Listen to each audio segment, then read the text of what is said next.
Greetings to my Introduction to Philosophy class.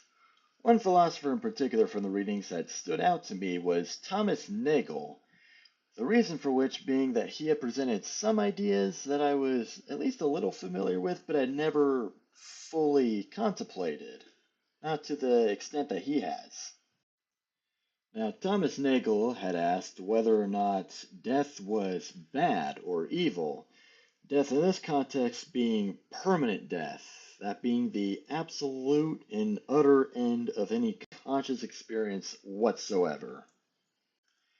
It gives us some important things to consider regarding this question, the first of which is that the experience of being dead is not something we can possibly imagine. It is quite literally the absence of any experience whatsoever, and experience is essentially all we've known in this short little lives of ours.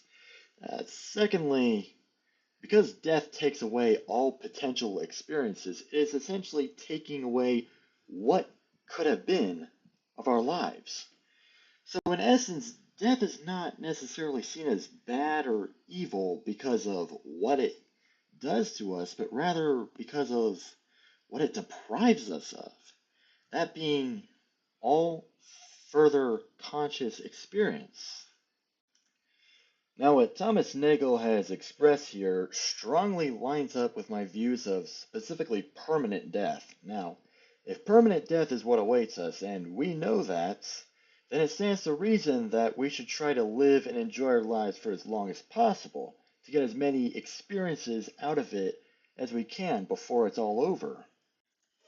Now, something that comes to mind is the Epic of Gilgamesh. Now, Gilgamesh, the main character, had a full-blown mental breakdown and existential crisis after the death of his best friend Enkidu.